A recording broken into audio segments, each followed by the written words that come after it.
Welcome to Improv for the Podcast. On this week's episode, we're joined by Marco, who will tell us about his improvisational journey. We'll play a couple games, and most importantly, learn how he improved his life. Let's hit it!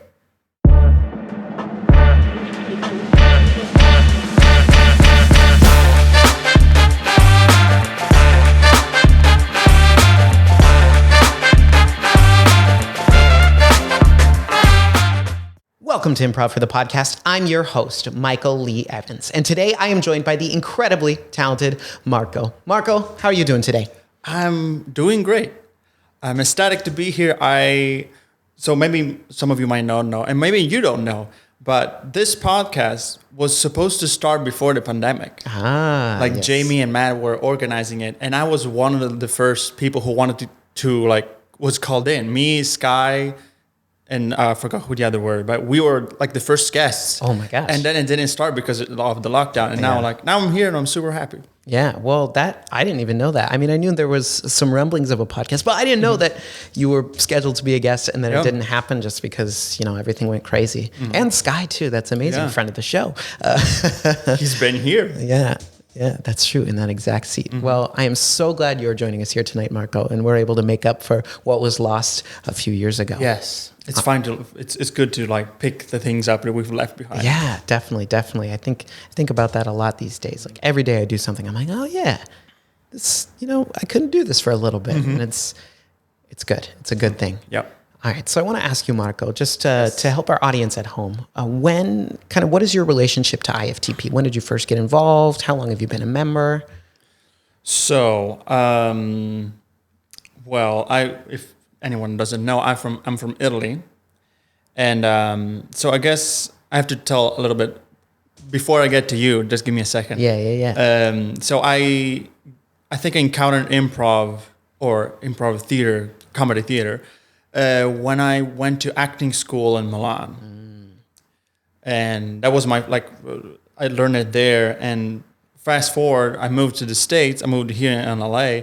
And I moved here in 2016. And I would say 6 months in, maybe 7 months in, I was kind of I miss doing improv. I had that inkling again. So I tried to look, of course, the first ones like Groundlings and UCB. Those are the big ones that come up. Yeah. But I was looking through the websites and I didn't like the fact that it was improv 101, 6 weeks. That didn't jive well for me because the way I did it, it was in the course, each day was a different thing. And for us, Wednesday was the improv day. Oh, okay. And so I did it, me and the people who did it with, once a week for a whole school year. That's how it worked for us. That's a long time. Yeah. That's awesome. Actually, I did it for 2 years. Wow. So 2 years once. I mean, it's kind of like doing here at IFTP. If you're in for 2 years, you did it as many times as I did. But I was looking for something that just went a day of the week, and you just go, and there's no real limit to it. Somebody described IFTP as a dojo. Oh, yeah. It's not a thing where you do 101, 102, 103. It's just, you just go and just keep going. Yeah. And that's what I was looking for. And that's how I got into IFTP. All right. I think of it like a gym. So similar idea of I come to work out and there are some people who are new to working out and other people who have been at it a long time. And that's what's cool is that you're surrounded by all different levels. Yeah. So I think, but dojo might steal that. Yeah. As far as how long, so it must have been at least 2017. Okay. I started when the studio was still on Washington Boulevard. Right, the old location. Yeah. Okay. Which I kind of miss. This is nice. This is very nice. We have a very nice studio on stage. Yeah. The Pico Playhouse is very legit, I would say. But that space on Washington Boulevard was just was very quaint, but in a nice way. It was like a small personal space. Yeah, and I think there's probably a lot of fun memories associated with it too, I imagine, just because that's where you started in your IFTP journey. Yeah. So I've only seen photos, but I wish to know more. I had my first show there. Oh my gosh. Then we'll definitely get into that. Yeah. Oh yeah, we're gonna chop all of this up. But before we do, as always is tradition here on Improv for the Podcast, we're gonna play a couple rounds of 3 things. Now, Marco, we talked a little bit before we started shooting, right? 3 things, of course, is the game. I throw you some categories. You list some things based off those categories. And as always, it's related to you because that's what we do here, right? 3 things, but it's personal. All right, Marco, are you ready to list some stuff for me? I am ready. Fantastic. All right, here we go. These are 3 things. Things that you eat hot. Soup. 1. Pizza. 2. Hot. Eggs. 3. These are 3 things. Your favorite board games. Ooh. I would say Ticket to Ride. Ooh, 1. I love that game. Yeah. 7 Wonders. 2. And kind of a new entry for me, Nemesis. Nemesis. 3. Yeah. These are 3 things. Final category. Things that are in Italy and not the U.S. I can list like so many like all the equivalents of like Twinkies and stuff. All of those that are here. I'll just say I'll just say them. Tegolino. 1. There's a special kind of yogurt, like a French yogurt that comes in glass jars. It's called Kir. 2. Oh yeah, I've heard of that. Yeah. And Piadina. 3. These are 3 things. All right, we're going to expand on a lot of that. All right, that first category, I mean, things that are hot, great examples. And I think I'm going to have to pick eggs from that one. Eggs are just, eggs are solid. Yeah. Just classic. It's a staple. Also, like, there's only one way to eat them cold, I would say. That's true, yeah. But there are many ways of eating them hot. That's a good point. Yeah, there's only one way really to eat eggs cold. Otherwise, it's kind of sad, huh? Yeah. Yeah. Oh, man. Wow. See, that's a good observation there. All right, the category I'm really excited about. You said Ticket to Ride. I love that board game. Yes. Could you give maybe our listeners at home just a quick overview of what Ticket to Ride is? Okay, so Ticket to Ride is, at first impact, you would describe it as a cross between Monopoly and Risk.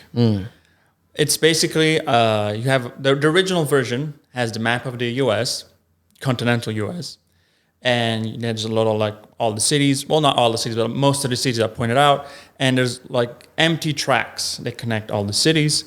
And all the players are trying to connect using little trains, little plastic little trains, trying to connect the cities and try to form routes that get you to, as if you're building your own railroad. You're trying to connect as many cities as you can and trying to get as to many places as you want. Yeah. And then whoever has the best network wins. And it is, I love that game. Every time I play it, I'm like, oh yeah. Now I've only played the European edition. So I haven't played the one that's based in the US, but oh man, it just... Interesting, because the US is the first one. Yeah. So we only played the European one. Interesting. I played the European a couple of times. I don't like it as much as the US one. Okay. They've done Scandinavia, Africa, India. Now, right? Yeah. My favorite one, out of the original, is Asia. The Asia version is super fun. Okay. I'll have to check that out. Yeah, all of the different versions are pretty much the same game. They just change just a few details. And the Asian one, I think it's pretty cool. All right. I'll have to, I want to get that. I found over the past couple of years, I've definitely my interest in board games has grown a lot. And Ticket to Ride is one of those ones that I just really stuck with. And it's so accessible. Yeah.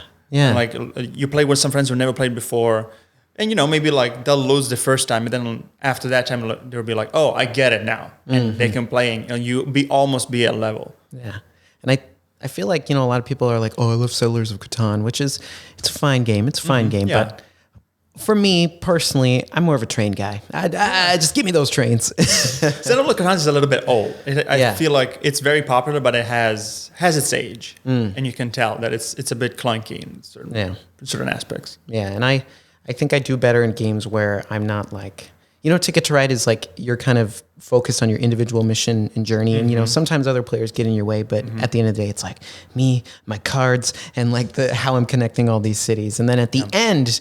Suddenly that's when you worry about everyone else. Where Catan, you're constantly wheeling and dealing, and that just, I don't know, I don't do well in that situation. Yeah, it's a hard. I think it's a harder game. It's definitely it's popular for a reason, but it is a slightly harder game to play. All right.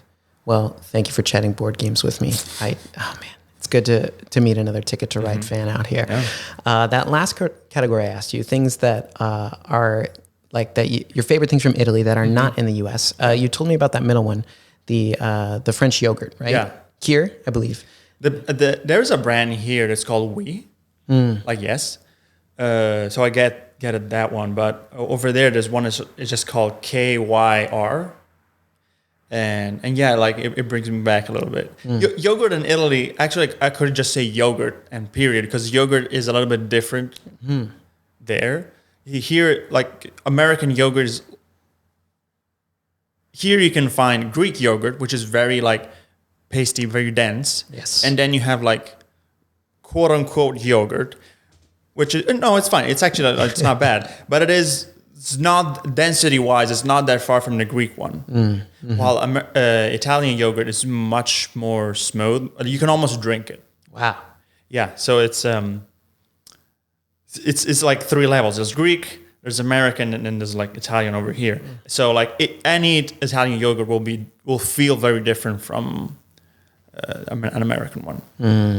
Okay, good to know. I didn't know about the layers of yogurt. I guess, in my experience, I've only had. You're not a dairy expert. No, far from it. Far from it. I'm like, there's Greek, and then there's Yoplait, and like that's it. Yeah, and personally, I pick Greek yogurt every time. So that's just my opinion, though. I need to like read the Wikipedia page about yogurt or something just to understand, because like, yeah, I imagine like on an international scale, like. Every culture and country has probably its different take, and like you said, there's like lighter, almost maybe fluffier, more mousse-like yogurts, and then there's the dense stuff. We're turning into a yogurt podcast tonight. Yeah. Welcome to Yogurt Chat. I should have brought some samples. Oh well. Well, thank you for sharing that. I just learned some fun facts about yogurt. But as much as I want to talk about trains and yogurt all night, we do have a topic we must get to, Marco, and that, of course. Yep, the letters up there, which are thankfully fully lit. However, the rest of the sign is not. Still saving up. I like how like it's that corner as if it's like winking with that eye. Like it's like improv. Yeah. The sign, just like us, we're making it up as we go. Yeah. Right, we're making it work. So, Marco, I want to talk about and explore tonight your relationship to improv and where that starts.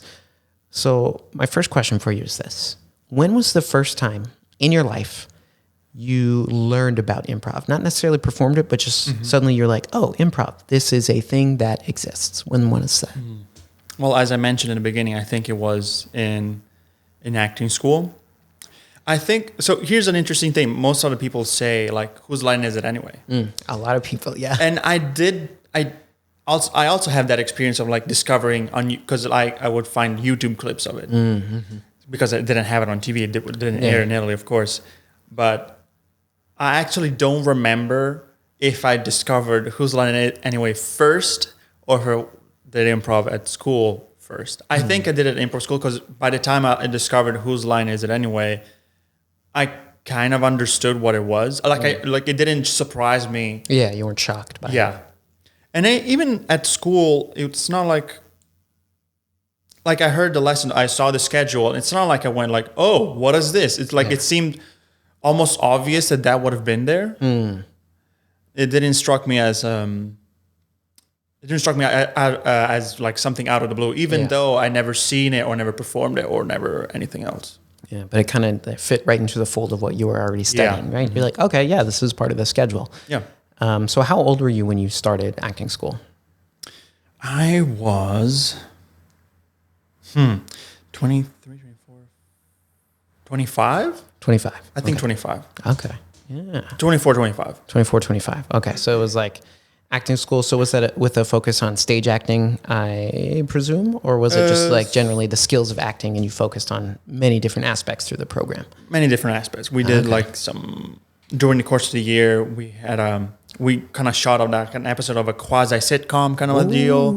And then our like final thing was like a stage play. And also we had like also an improv show. Wow. Yeah, we did an improv show our first year, and that was something. And was that improv show, like obviously you had been doing the class like you had mentioned for the entire year. Every Wednesday was Improv Wednesday. Yeah, Improv Wednesday. Improv Wednesday. Was that I guess, class show you had, was that the first time you performed improv in front of an audience? Yes. Wow. Definitely was. It was mostly the rest of the school, plus maybe parents, the rest of the teachers, friends, and whatnot. Okay. So so you were an acting student, right? It was your first year there. Was this a multi-year program, 1 year? Long story, complicated. Essentially, it was a 1 year thing. Okay. And then I kind of stuck around because they were trying to film a feature-length movie. And I kind of got into that. So like the second year, I wasn't like studying. I just happened to be there, and I kind of hijacked the improv license. Hey, why not? Yeah. So yeah, it was, nowadays that school is pretty big now. It was kind of starting when I did it, but now it's a pretty big school. And like, if you go to the acting course, it's like, I think it's like 3 years. Oh, wow. It's like a full thing. Yeah. But back then, I think technically it would have been like 2 or 3 years, but we were only like 6 students. Yeah. And it didn't, after the first year, everyone went in different directions. So we didn't continue. Okay. Wow. So yeah, you've probably watched that school then grow over the years, and you're like, I was there at the beginning. Yeah. I saw it rise from the ground, which is pretty cool. Yeah. Okay. So 1 year at acting school, and your year culminates with your first ever improv show. So before we talk about that show, because believe me, I do want to, and we're going to, what was your experience like in those improv classes, juggling it with your other acting related classes as well? Well, it was definitely my favorite day of the week. It was very cool. I think I need to explain, to continue this conversation, I think I need to explain how I was taught then compared to how we've been taught at IFTP. Please. So like, I can only tell from this single experience of Italian improv. I don't know if it's all like this. I suspect that it is a little bit like this, but so the way it felt, it was more... Matt is a very comforting teacher, is a very, like, hold your hand as you do it kind of a teacher. This guy, who, by the way, his last name is Ferretti, I forgot his first name, but he's one of the people in Italy who has done it for the longest. He has a huge following. He has many different schools all over Italy. Wow. He's one of the like hotshots of like old school hotshots of Italian improv. And he taught us, and he was very like, I don't know how to explain, like shock, like very much like throw us in the deep end and see what happens. Wow, yeah. Not a lot of explanations, and just he kept throwing things at us. Every week was different. And it's his approach, which is maybe a bit too much, but it was very interesting because as far as I can remember, all of his lessons were structured in a way that he would throw us something that we thought it was difficult in the very beginning.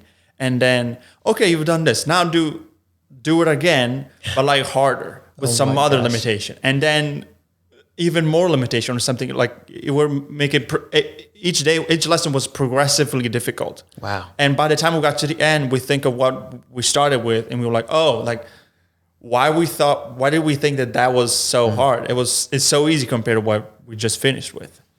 So it had a very interesting progression, but it was very like balls to the wall. Yeah. And you're like, all right, you're here in improv. I'm that guy. Here you go. Yeah, exactly. When we did our show, he didn't explain any of the games. Oh my gosh. He was like, yeah, you're going to be in games, you're going to do stuff, I'll tell you what to do, and that's it. He made us do, I don't know if this kind of game exists here. He called it Toast. And we never seen it before. We never done it before. He never explained it. It just happened. So as I said, we were 6 of us. There were 6 of us, and in a line. And the way it worked, like he would have a bell. I think he had a bell, or maybe like a whistle, but he had a signal of some sort. And when he like ding or whatever, some of us would like crouch down and then pop up, but like a random number. We wouldn't agree. We were just like, am I going up or not? And you would just decide. So like a random number of people will like pop up. And every time let's say that like these 6, like these 4 will pop up. So these 4 would do a scene standing there, like still online, but they will still do a scene. Try to do it the best that they can. Yeah. Then whistle, they go down and like maybe like these 2 and this one goes up. they do a different scene with different characters. So every time there's a ding, people go down and maybe just one rises up and go down, and like these two people. And here's the thing: if it happens that these four from the first scene will pop up, they would continue the scene from the original. They have to remember what it was. Yes. Oh my gosh. That's a hard game. Yeah, because you can't even anticipate. You're like, this could be the same one, or it might be completely new. Yeah, exactly. Because sometimes you want, like have like a glare at like one, like someone else, and maybe they figure out like, okay, he wants me to get up. But yeah, it's very like caution to the wind. Yeah. And I remember we were very shocked about. We kind of pulled it off a little bit, but it was hard. It was a lot of like crashing in there. Yeah, because you're like, oh, you're up. Oh, I'm up. Oh, yeah, we gotta go back. We gotta go back. Or like, it's just like we just made nonsense because it was just hard to just be there. Yeah, and you just kept going. I mean, you had to. Yeah, we were in front of an audience. Yeah. The pressure is on. Wow, that sounds stressful, but in a way, I'm like, I want to try that teacher's class. Yeah. So was that?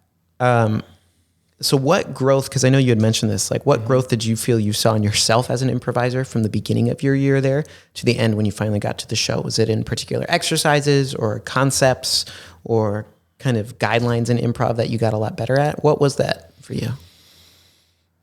I don't know.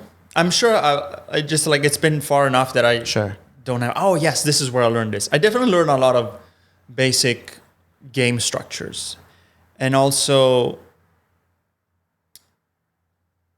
potential. I'm just throwing this. This is the first time I'm uttering this word in this context. Okay. So it's new for me too.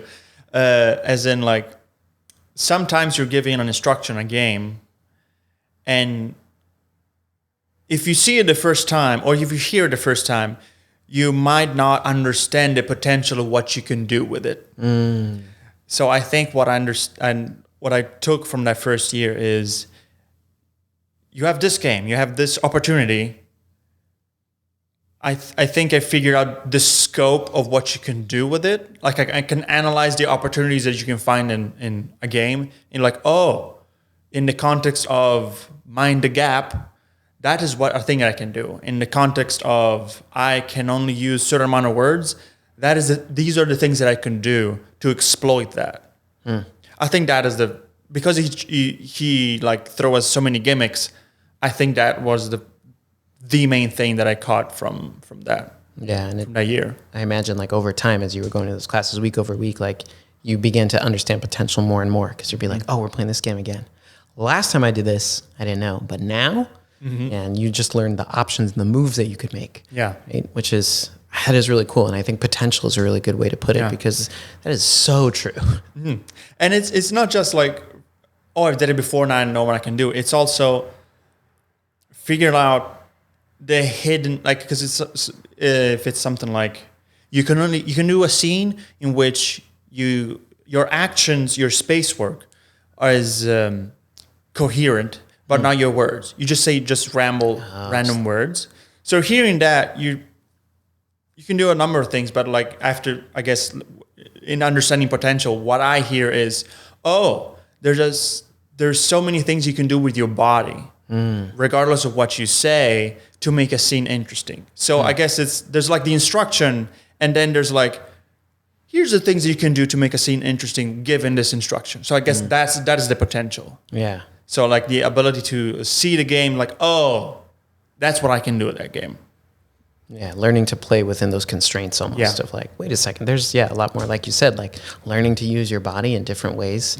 And, knowing that you can't use your words, it's like that opens up so much more than it shuts down. Yeah. I think. And it's when you have that change in mindset, that's like unlocking your potential as an improviser. Ooh, I have the potential. Oh, improv for the potential. In my head, the first three words always have to be improv for that, and then the P is the only one that changes. Improv for the potential. Like, it's just... That's just how it is in my head, and that's not true at all. But that's how I see it.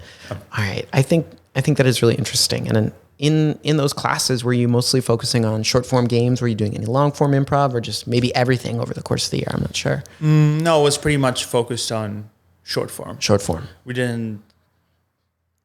Well, I guess you can consider like the toast like a long form, Yeah, but it true. is just like it's just an anthology of like short form essentially. Yeah.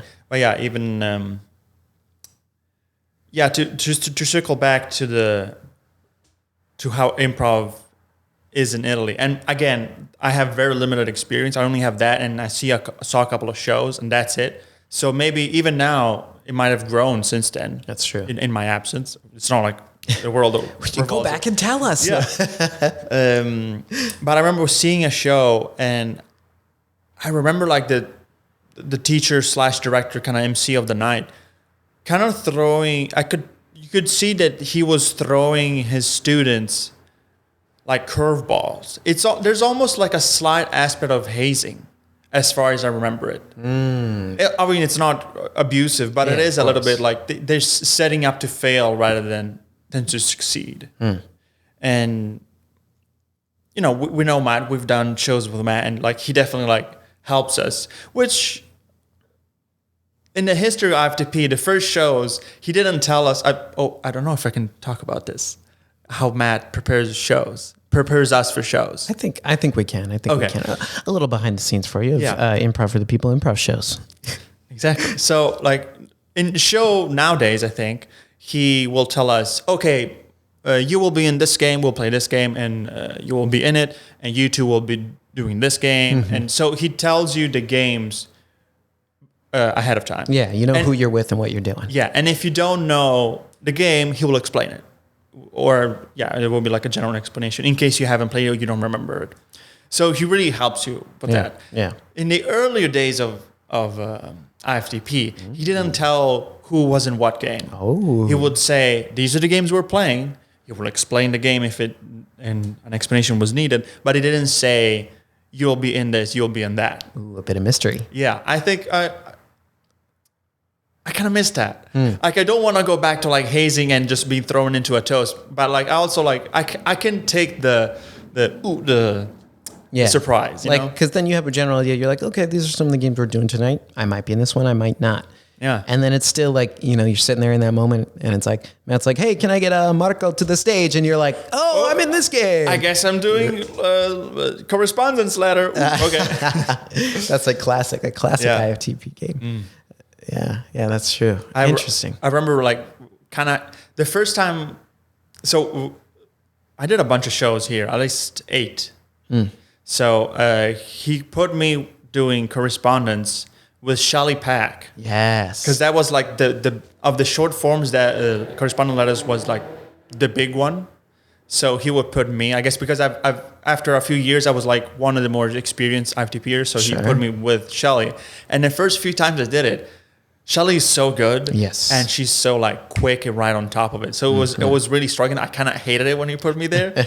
But then like the last few times he put me in correspondence because I understood it. Yeah. I was like, oh, okay, now I know how to drive this car and I know what to do. I remember last time I did correspondence with Shelly Pack. It was a really cool scene. That's awesome. Yeah. So you saw your own growth within that particular short form game. Yeah. Of like, you learned the potential. Yes. And like you said, how to drive it, which I think in a game like that in particular, like it does need a little bit of direction in terms of like, hey, this is supposed to get a little shorter by the end here. Yeah. Yeah. There's a shift in it from beginning to end. Yeah. Yeah. Cause it's a bit of structure in that one. Hidden structure. Yeah. Yeah. Definitely. Ah, okay. All right. So jumping back to Italy, we're in Italy. Yeah. You've just completed your first year of acting school. Yeah. Whew, what a year. I've been doing improv every week for a year.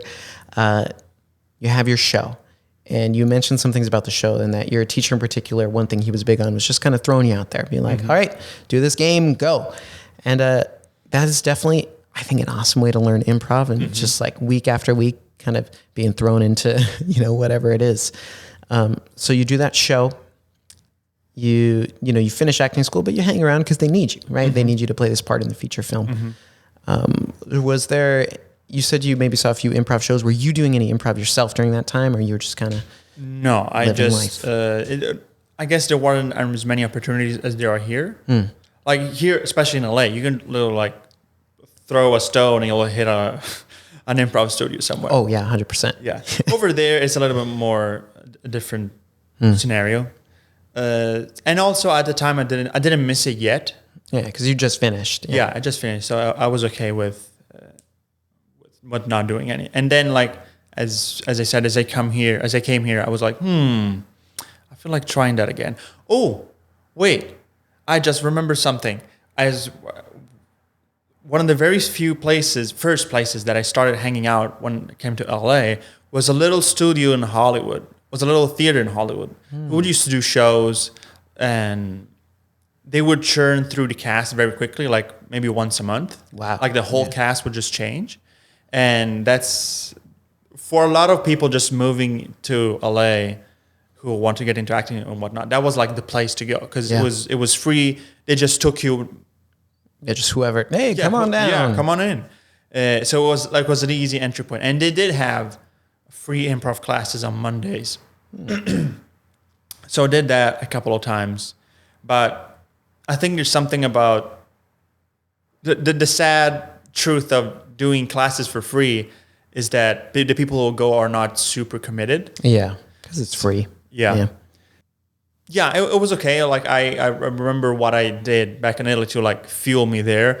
But I was like, no, okay, I want something more. I want to step up a little bit. Yeah, because you're like, I think I want to pursue this and continue to grow in that skill. Yeah. And we're going to jump into that in just a moment. But I have a question kind of about maybe like the view of improv culturally, like the difference between Italy versus America. And I could be totally off here.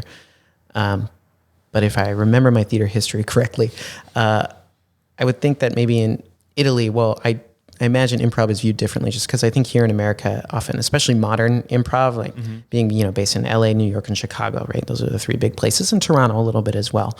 I think now so often it's seen as kind of a vehicle to get to other places, right? Like, oh, I do improv to book commercials. I do improv to make me funny so I can, book a sitcom or whatever.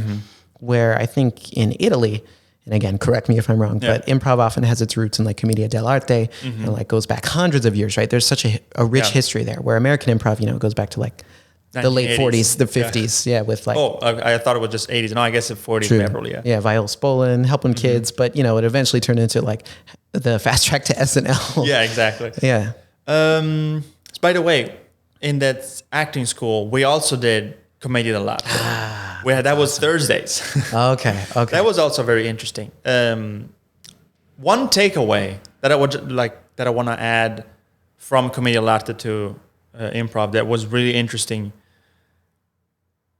I'll just give you just a little snippet. One time we built our own masks, and at first it was just a sheet of paper, cut it the way you want, and make a mask, and we'll just scenes like that. Just wearing a mask changes your like baseline character so much. You would think that it wouldn't do that much, but it absolutely does. It changes you so much, because even though you're not looking at your own mask, you're aware of it. You know what you look like to other people, and that changes what you do. And so after the class, the just sheet of paper kind of mask, we built like full on, like Pulcinella or the characters' masks. The stock characters, right? Yeah. And we did scenes with those, and that's cool. That was really fun. The way that like a commedia dell'arte sketch or bit is built is that it's not quite fully improv, but you can definitely tell that like, oh, this is where it came from. It's just, okay, you'll be the villain, you'll be like the damsel in distress, you'll be that guy, and we would have like story beats. This happened. There's like a little monologue, and then this happens, and there's other things happen, and it ends with this. But there's no lines, there's no written lines, and there's nothing else. It's just like those 5 or 6 story beats. Scene done. And every time it would be slightly different, but also there's so much of it that you would see, because it's not like you would do it once. When you prepare a canovaccio, how you would call it, it was just where you have your bullet points essentially. If you lay that down, you would do it multiple times. So I guess it's closer to theater in that way. You rehearse it, and then you do it over and over again. And so every time was different, but I would say 90% of it would feel very much the same every time. Yeah, because you start kind of finding what that looks like getting from those beats, like you mentioned, right? It's like, okay, we did this the first time, like we can fine tune that a little more, and like you said, rehearse. But it's based in improv, right? That's where it begins. As far as like where it takes you professionally, in Italy, basically nowhere. It's kind of like a facet to your acting training, I imagine. Yeah, and like people who go to improv school in Italy are just doing it for the fun of it, or for themselves, or for any other reason that most of the people at IFTP go to, kind of. Yeah. It's more like, hey, I just enjoy improv for the sake of improv. You know, I want to figure it out, and then you get hooked and you just keep going. And not expecting it to like give like. It does give you something, but not expecting it to be like, I'm gonna be famous. Like, no. Which I think, there's definitely that mindset here. I remember I did an acting program in college as well. And I auditioned for grad school. And one of the grad schools that, there weren't many, but one of the ones that was interested in me was actually a grad school in Italy. And I cannot remember the name now. I'd have to look, because this was a number of years ago. Okay. But I remember that was something that interested me just because it was an opportunity to study something completely different from, an LA-based acting program, which is what I had done. And just for a number of reasons, I ended up not deciding to go to grad school. But I was like, man, I think about it sometimes. I've been like, what would my life have been like if I, That would have been a big decision. Yeah. Well, especially, I'd never been out of the country. So that would have been like a huge move. But I think about that sometimes and be like, what perspectives would I have learned or gained doing that? Because I studied theater history, of course, in college, but theater history isn't the same as going to the places where that history took place. Yeah. So that's, there's a lot of rich stuff there, especially, and the origins of like improv comedy, sketch comedy. I mean, Italy, it's like Greece and Italy are like the two places where so many of those seeds were sown. Just some good stuff. Yeah. All right. So thank you for indulging me in that. Of course. Because I was just curious. Because I know, I think culturally it has a different role and much more historical art form, I think, in Italy versus here, where it's, relatively modern. Yeah. I think like modern Italian improv is not that different from modern English improv. It's pretty much the same. Like I remember like when I came here and I started doing improv here, like I saw the games that Matt was doing. I was like, oh, I did this before. Yeah. Like I recognize almost all of them. I think I would love to do improv again and really just like regularly to see what the themes that are brought up. Yeah. Because a theme that got brought up here a lot, or like in the US a lot, is like cheating relationships. That kind of pops up. Yeah, that's a lot of scenes. Yeah. In Italy, it was armed robberies. Wow, interesting. It's it's because I guess it's such an easy. I wouldn't say cliche, but it's just like an easy canvas to paint on. Yeah, and that makes for a fun scene. I feel like too. Yeah, high stakes, like exactly. Yeah, it is a little bit like people with guns. So like there's limits to what you can do with that, but still. Well, now I think you and I, Marco, we have to personally make it our mission to increase the amount of armed robbery scenes here in the U.S. So that's something I'm going to start doing from now on. You should add to improv. Yes. Otherwise, we're just doing armed robberies. Yeah, there you go. Amazing. So now I have an agenda with every scene I will be in for the rest of my life. Okay. So I want to jump back a little bit because you finished your program. At some point, you decided to move to LA, right? And was that I'm guessing you were like, okay, I've done this acting program. I want to go to LA because that is where one goes to continue to pursue acting. Yeah. Yeah. So you came here and I think you had mentioned about 2016 or so. That was when you came to LA? When I came here. Wow. Okay. And you got... Great year to move to the US. Yeah. Really, we really knocked it out of the park that year, didn't we? I do want to talk about an experience that I had at IFTP. Let's do it. Okay, so I think this was it's like a core memory, like a core learning moment for me. It happened way back in the Washington studio. And I remember I was doing a scene.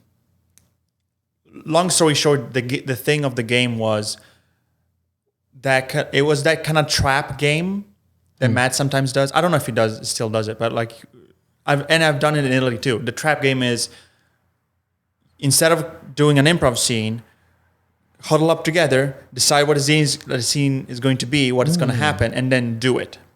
Which is, I call it a trap game because through it, you will fail and you will understand what improv is rather than what isn't. Anyway, we were doing that game. I was doing it with Gary Gregier, which is no longer at FTP. He's doing other things. But we miss him. He was really cool. And Stacy, I forgot her last name, and somebody else, which I completely forgot. But the crux of the scene was, it was me and this other person that I remember. We were white, and then Gary and Stacy are black, and we were concocted the scene of like racial embarrassment kind of like thing. It's a bold choice. Yeah, the bold choice. The scene failed not because of that, but actually also because of that. It wasn't like cancel level stuff, but it was like, well, this is not. It's just maybe a little messy. Yeah. Yeah, it got messy. But so I started the scene. I was just being like a dad flipping burgers. We were like the house, the people at the house, and they were house guests. So they come in. I go to Gary's character. Hey, like, do you want your burgers like rare? And Gary had this aura. He would pause. He would make very conscious pauses. And they always worked. You never felt like, oh, why is he pausing that much? It always felt right. Although I worked with him a lot. I've been in scenes with him a lot. I could tell that he pauses because he doesn't know what to say. So he does this really like intense pause to figure out what's the next step. That was his technique. It was really fun to see. But anyway, he paused a little bit and he was like, no, I liked them well done. With kind of like an annoyed attitude. Yeah. So, which first of all, I didn't understand I just moved here. I didn't understand the cliche stereotype of white people like their meat like rare medium, while like the blacks like it like more on the well done side. So that caught me by surprise. Yeah, because kind of the cultural. Yeah, because I didn't understand. Yeah. But in that moment, I saw Gary's face, and he was being like annoyed and kind of like slightly offended, like a little bit of that. But like underneath his face, almost like I perceived Gary being like, yo, great call. Because that was what we were trying to do, kind of have like that racial tension kind of thing. Yeah, kind of play that. I obviously didn't know what I was doing it, but like I could tell that he was like, yes, that's a great call. And then I kind of stood there for a second and I thought like, wait, what just happened? What is this? And then the scene was done. It was terrible. But I asked him like, what was that about? Like, and we talked a little bit about it. And I figured out, it took me months to digest what happened. But in hindsight, I could see now that he communicated through the characters to me. Like I understood not from what he was doing with his character, but from Gary inside. I was like, oh, that's a thing. We understood each other subtextually, I guess. And since then, since I figured that out, it's been one of the things that I look out for. Like, how can I communicate to my scene partner, but saying my character's stuff?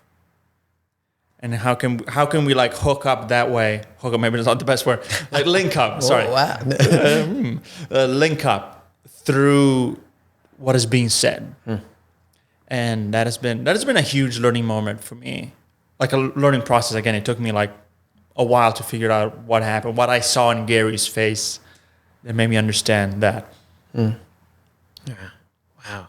That's that game too. Now I have not done that game, that particular activity, at least not that I can recall. But yeah, I love that idea. Like you said, you learn what improv is versus what it isn't. Because I imagine, especially for like, if like newer improvisers were to play that game, they think, oh, this is going to be so easy. We'll huddle up, we'll talk about our scene, and then we'll go do it, and it'll be great. Yeah. And then I imagine like 99 times out of 100, it's pretty rough. Yeah,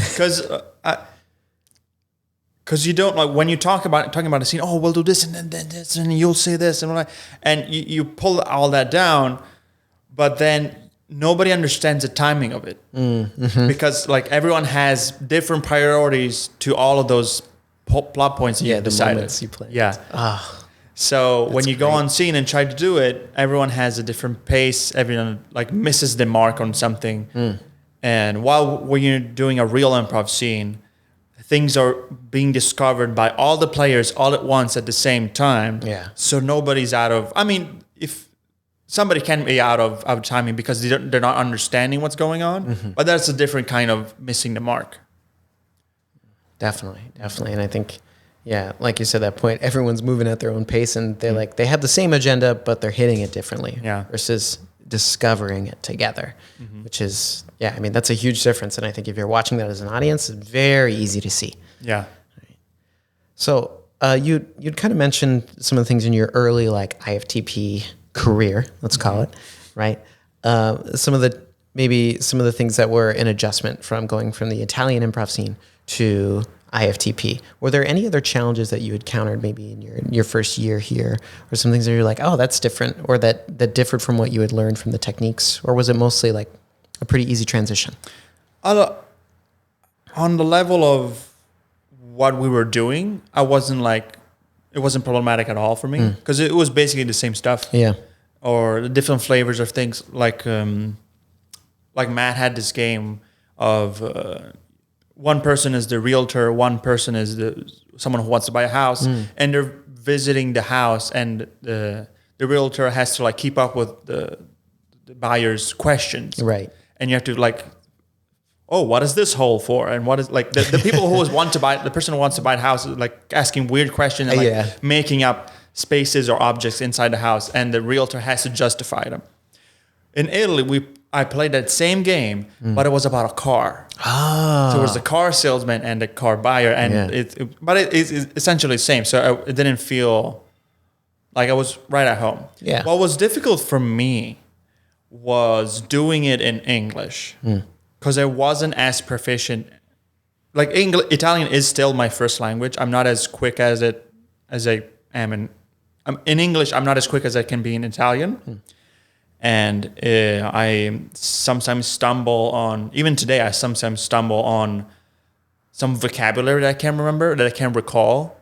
Like I would have the exact idea, oh, this object, and then I can't think of what to call it. I know that there's a word for it, but it's not there. Yeah. And sometimes I will like skip a beat because of that. And in the first years when I remember that being quite a limitation for me. Nowadays it's not as bad, but even last week I stumped. Well, it was like half a second, but it was there because I needed to recall what a word was. I forgot what it was, but it was literally last week. Yeah, I mean, I wouldn't know. I think you got it. You can kill both improv in Italian, improv in English. I think you're going to be great on either front. So I'm good enough. Yeah, I know that I am. I've been like in several shows, and at least one person in every show and in the audience were like, "You were really funny." Like I like what you did. Yeah. Oh yeah. I know. We've done a couple of shows together. Yeah. I know you've always remember had some awesome scenes. I don't know if it was your first show or maybe your second show, but I remember we did a scene together, and not to fluff up your feathers too much, but I remember we did a thing. We had a moment. I forgot specifically what it was, but it was something about you coming up with, maybe it was something in prose or it was a song or something rhyming. I forgot what it was. Sounds vaguely familiar, but it can be hard to remember, right? Yeah. Yeah, I guess it's hard to like remember all the details of these sort of things, but like you spewed out like something great. It was like in rhyme or whatever it was, whatever structure it needed to be, you like put it out. And I was so surprised that it came out so clean out of you. It's like, oh, like I had him like, not my character. I was like, oh, that's very well done. And that was a moment. I was like, oh yeah, like he's good. He knows what he's doing. Sometimes. Yeah. I'm much more, I enjoy, again, because of my limitation, not that I don't want to use words, but I enjoy not using words. I like finding gimmicks or like physical comedy or one thing that I would love to do, I would love to be in a show and just do noises. Like never be on stage. I'll just have a mic and I'll just do mouth noises to stuff. Effects. Oh, yeah. That'd be fantastic. Yeah. I I've seen that like played as a game where it's like there's a couple actors doing a scene, then another actor or two off, adding in those. It's a whose line is it anyway? Yeah. It was in there too. But I'll just be there. Like I'll try to do sounds for everybody. I'll just be like there for 3 hours. It's 3 hours? No, it's an hour and a half. We'll make it 3 hours. If you're doing sound, 3 hours minimum. Yeah. And I'll just do noises and wacky sounds to everything you guys do. Oh, that's amazing. I'd love to do that. That's see, I want to see that now. I'm like, let's do it. Let's make it happen. We got to get Marco doing the sound effects for us in a show because, like, that's really cool. Yeah. And I think that's definitely a skill. Like, I know I can't do sound effects. Like, I could do bad ones. Oh, well, I mean, everyone can do noises, but then you have to be a little bit more conscious. I mean, I'm not. What's his name? John Winslow, the guy from like Police Academy. I'm not that guy, of course. Like that's light years away. But I do love making noises and pretending. Tangentially to this, one thing that I really like and enjoying doing right is space work. I was going to bring this up. So I'm glad you did. Space work, in case you don't know, is essentially pantomime. Like pretending to do things or to have objects in your hands or whatever. Here's an interesting thought that I had once. I've talked to this.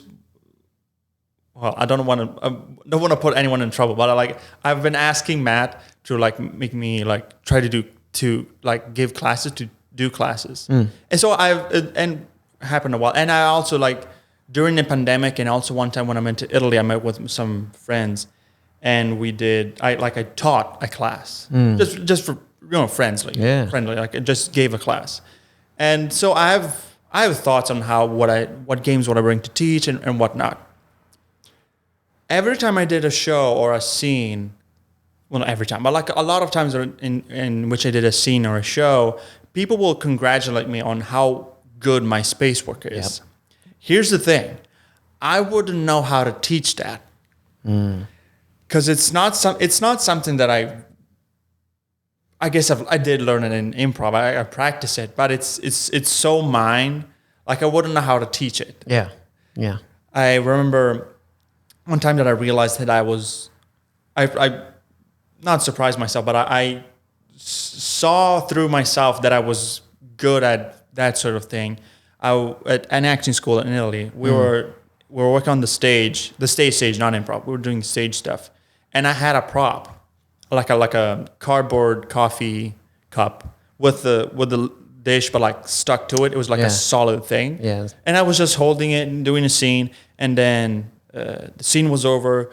The director were having a conversation, talking blah blah blah as we were moving to the next scene.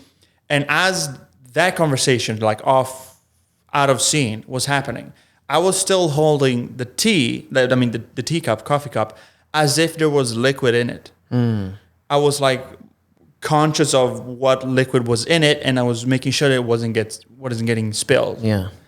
And then I looked at myself doing it. It's like, and like I saw that it required no effort on my part, and so whenever I do something.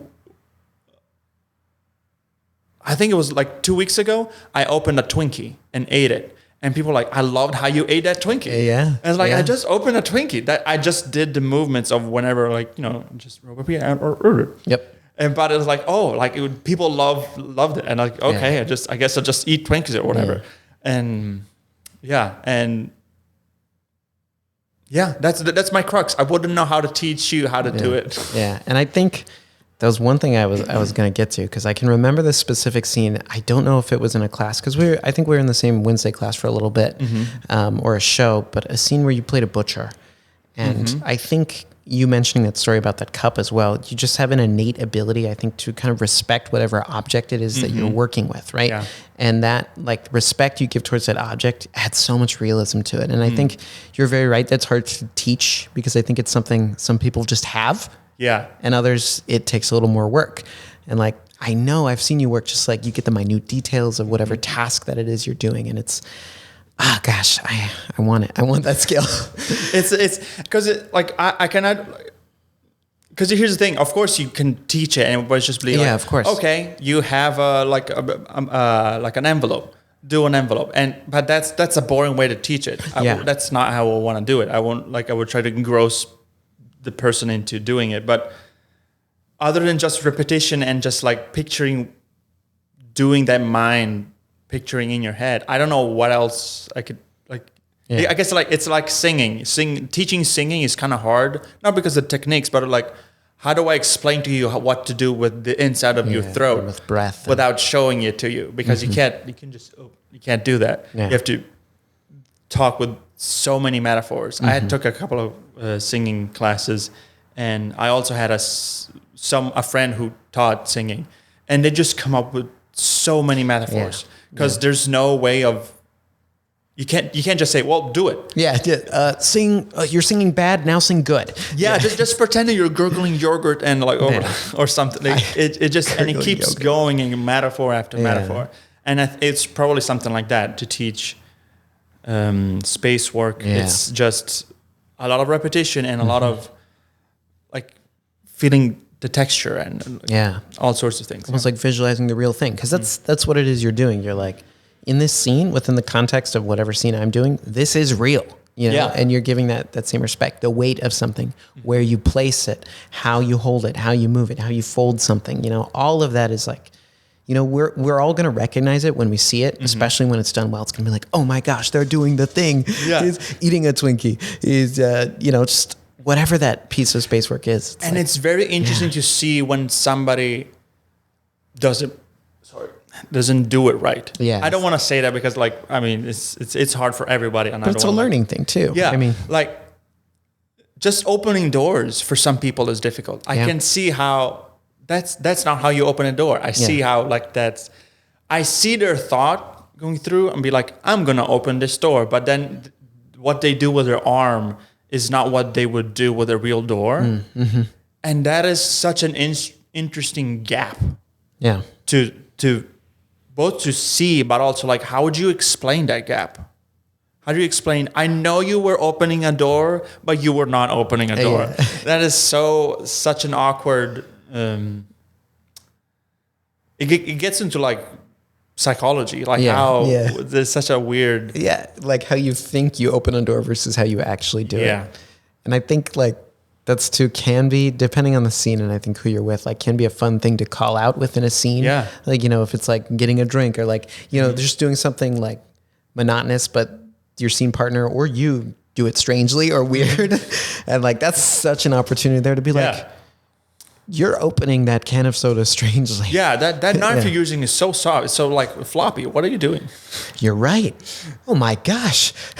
This knife is terrible. Like, this knife has EDD. Leave it alone.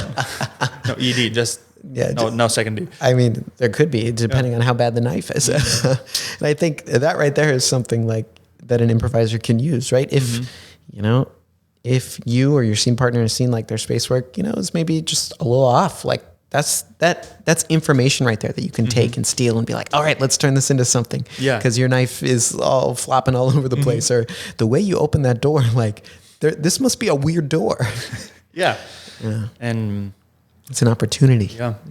Oh, another thing about space, more than objects, that is very interesting, that I learned this during the pandemic. So we've done this game at FTP, probably you did it too, multiple times, in which Matt just tells you, you're by yourself up on stage.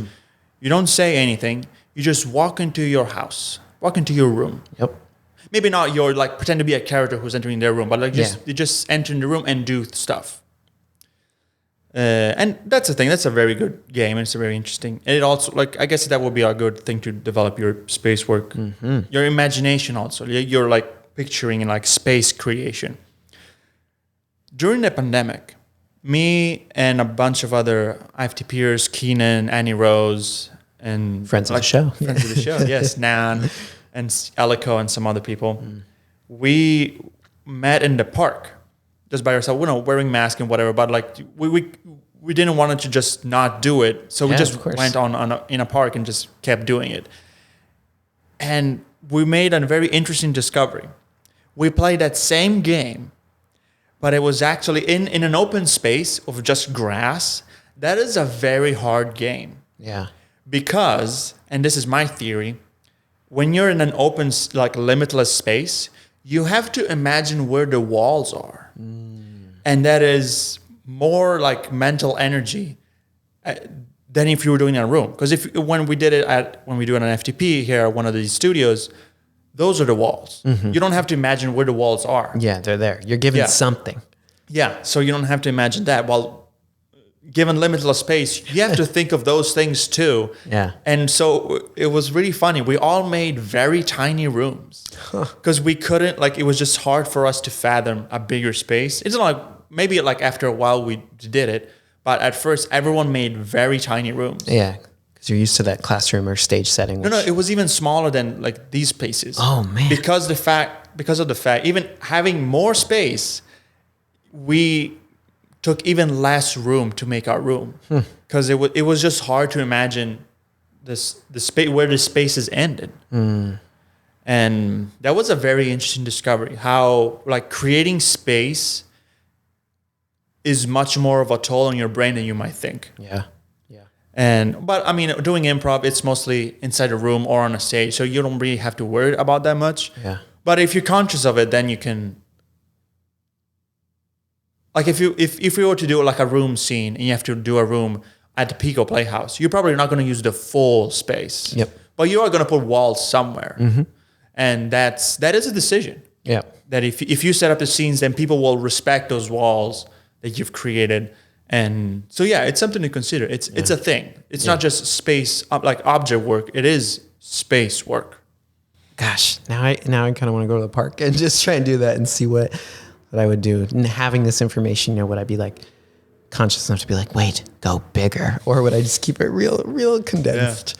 Yeah. Oh man, I gotta try that. Everyone, homework assignment. This is the first ever improv for the podcast homework assignment. Go to a local park, do some improv, and just see what that's like. See what kind of space you create for yourself within a scene. Yeah. Even if you're by yourself, who cares? People do a lot of weird things at a park. Don't worry about it. All right, I might try and find a way to try that out. I'm not joking. I want to do it. It's a real thing. It's a really interesting game. Yeah, and a good way too during the pandemic, especially where I think so many people were desperate for improv, and Zoom improv sucks. Yeah, it's oh my gosh, talk about tough space work. Zoom improv, brutal. So I think you found a way to make it a little better for yourselves, which I respect a lot. Yeah. Okay, so in your time at IFTP, you started right in 2016, 2017. Yeah, around there. And then to now, right? 2022. Yeah. You've put in a lot of reps at the dojo or the gym. Yeah, right? I did. Pretty shredded. What are maybe some things that you have learned or seen yourself growing as an improviser from your first year at IFTP? Like, is it just like, now I've gotten better at yes-anding, or, it can be more in depth than that, of course. That's an interesting question because I think my answer is both positive but also negative in some sense. I think putting on a lot of reps doing improv can have the negative effect of I've found all the shortcuts, or at least the shortcuts that I'm comfortable with. I'm not going to explore doing something new. Or at least I have to be more conscious about it. Because you get comfortable. Yeah. You do fall into a comfortable space. And so on one hand, like the bad thing is that sometimes I'm a little bit in my head because I feel like, the scene has to be like this and has to be that and blah, blah, blah. And this is the thing I can do. This is the other thing I can do. And so like I put limits on myself a little bit. So yeah, that can be one of the worst of all the things that can happen here. The worst things comes with time. Yeah. Of improv. But on the other hand, I have like zero stage fright, like none whatsoever. And also when I do take those shortcuts that I'm comfortable with, I'm very good at them. Yeah. Because I've practiced them. Yeah. You're honed. Yeah. And also to my learning moment with Gary and that scene, I also am good at, I've been honing this skill a lot of trying to, if a scene partner starts a scene, I'm trying to like disassemble what they said and see like, okay, what is the game you want to play, or what is the game that I can initiate given what you said. Like in my head, I have this example of that moment of subtextual communication in a scene. I have this example in my head, which is just, we start a scene, maybe two of us. We start a scene and I'm like, forgive me, Father, for I have sinned. And that's what my character said. And also did all the good improv stuff. I've described a relationship, I've described characters, and I've described the situation. But like underneath that, I've also gone, hey, let's play this game in which maybe I'd throw out wacky sins and you give me wacky wacky like penance. Of course, it's not that verbal. It's a little bit, and you can also understand what I've tried to communicate in a different way and do in a different direction. Yeah, you present me the option. Yeah, that way. But it's still about, I'm doing a character, I'm establishing relationship stakes, all the good IFTP stuff, but also like, hey, like wink, wink, what are we doing? Here's what's happening, and like you try to like, that's so I think that is the main, for myself, the skill that I wanted to develop, and I've been getting better and better at it. Definitely, that's awesome. Consequentially, I'm aware that now when I am in a real conversation with real people in the real world, I kind of discern what they're saying through that lens. I kind of deconstruct conversation as if they were improv prompts, because it's such those two skills like overlap so well. Oh yeah, that is just, I've just used that skill for both things now. Yeah. So you're doing that right now? Yes, right now. Oh my gosh. I'm looking at you and be like, oh, what does you want from me? Okay. It's like a flow chart. Yeah. I see the matrix. Yeah. It's all green lines. Yeah. That's amazing. And I think I agree. Like at some point, like you get into this so much, this improv thing, right? That it bleeds over into everything else. And I'm curious, kind of asking about, because you're such an experienced improviser, and I know outside of improv, you do lots of other things. So you're an actor. I know you do stand up. So kind of what has been the impact of improv maybe in those other areas of your life outside of just doing improv shows and improv classes? What else has that bled into? Interesting about stand up, I tried it a couple of times. I enjoyed it performing it. I don't enjoy, like, I don't think I'm gonna do it again, because I don't enjoy the process of preparing the material. Yeah, it's very different. To me, it feels like such a slog. And even though I have some very funny moments, I've come with some really like solid jokes, but as a whole, as like my 6 minutes, I did try, so I have 2 6-minute ones, but like they had so many holes that like I didn't enjoy. Yeah. And sometimes when you start something, you're like, oh, that's bad, let me try it again. But for me, it was the opposite direction. Like, oh, it's bad, I don't want to work to make that better, so I'm just gonna do it again. Yeah. By the way, I should put it out. I haven't uploaded it yet. In my second try, I do have a joke where it's just all noises and space work. Oh. Yeah. Wait, you were there. Yeah, I was at your show. That was I remember now. Yeah. Gosh, that was earlier this year, right? At the beginning of this year. Yeah. Yeah. Okay. Yeah. And I just made drinks. I was a bartender making drinks. Oh, I do remember that. That was fantastic. Yeah. I had a ton of fun doing it. I was in the front row, I think so. Yeah, I remember. Yeah, I called you out because you were right there. I asked you like a little.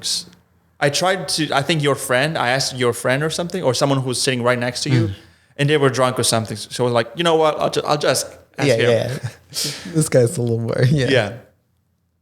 So look, for stand up, it didn't do anything. Like, they didn't overlap because I didn't do that.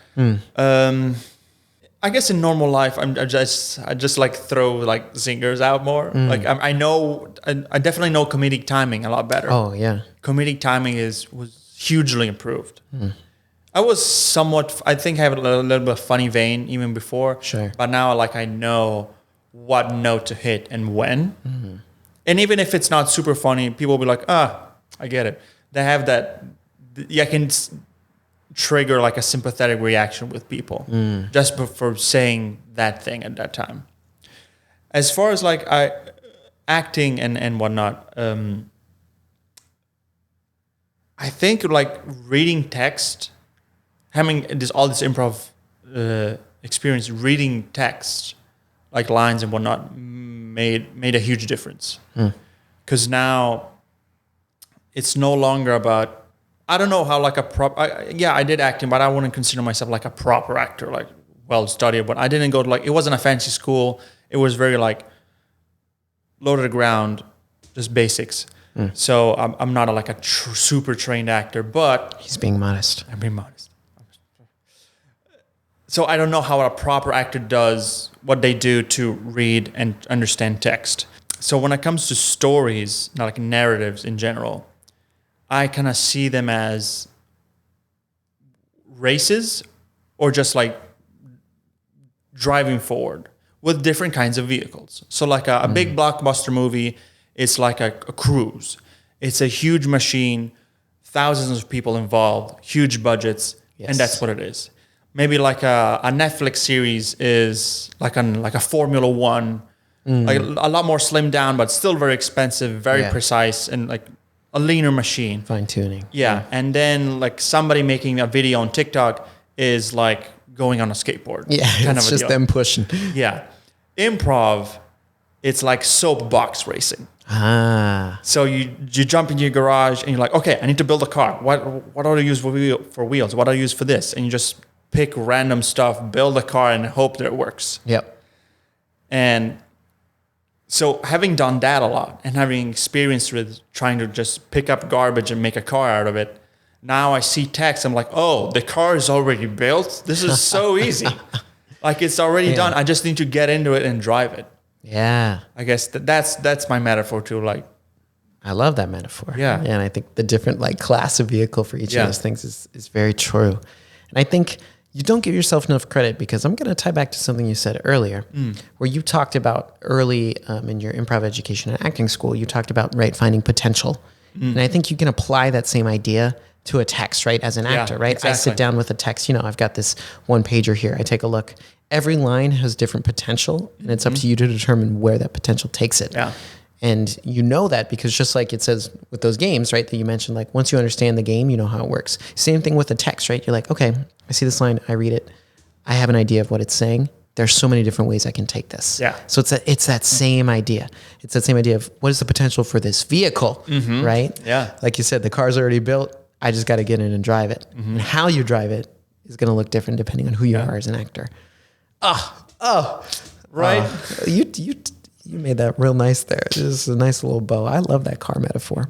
Yeah. I like whenever I see some piece of media, I always like, this is a good station wagon. I mean, not like that, but like I do see media and like narratives and stories as like, where do they belong and what class do they belong and how do I enjoy it? Yeah, because each one has such a different process and how it's shaped and like when you see the final product. Like you mentioned, like a big blockbuster movie versus a Netflix show and a TikTok. All those are a form of creation and putting something out there, but it's the process is so different and unique for each one. And the shape, the format determines what you can do, but it also determines the opportunities that you have with that format. What you can do, how can you play with this format? Yeah. It's like shared potential versus individual potential. Like a TikTok you mentioned is often just one person taking that potential and moving it somewhere versus big blockbuster, right? Thousands of people giving their input on this one product that's shaped by many hands. Yeah. What I also like about this metaphor is that every vehicle, every kind of storytelling has its pros and cons. And so there's room for each and every one of them. And it's better to do one thing for one kind of story rather than another, something else. Yeah, some stories are better told in specific ways. Yeah. Marco's just dropping the wisdom right now. I'm glad you're enjoying it. I've had this stuff in. I'm glad that I'm putting it out. This is good stuff. Hey, this is a few years in the making, right? Because of the pandemic. Okay, so I want to ask, because I consider you, I think you are a very experienced improviser, right? You've put in the reps, you put in the time. You've got wisdom. I mean, I know you're a fantastic performer because I've seen you perform. I've had the honor of working with you. So I want you to picture me. I'm in here. I'm a new beginning improviser. I'm just kind of getting my feet wet. Maybe I just started at IFTP. I'm in Matt's class. Great. It is great. That handsome bald guy, right? So you were saying? Yeah. By the That's way, both of you. Oh, yeah. man. Well, hold on. There's a third one. My Italian improv teacher was also bald, kind of tall, bald, and he also had a goatee. So like, is it like it's tall, bald, and with a little bit of beard, like a thing for improv teachers? Yeah, I mean, you could say then that's a consistent trend. Like good improvisers share those qualities. Yeah. Just throwing it out there. All right. I'll take it. Take it. It's earned. So I want to ask, what advice would you have for beginning improvisers? Is there like a core tenet they should believe, or what would you say to young Charles Frank? He's sitting there in his first improv class. Charles Frank, you've seen him. Oh yeah. I just saw him coming in the first time. How much time do I have? Hours, days. Okay, perfect. Yeah. What would I say? One like core tenet, one suggestion. Just trust it.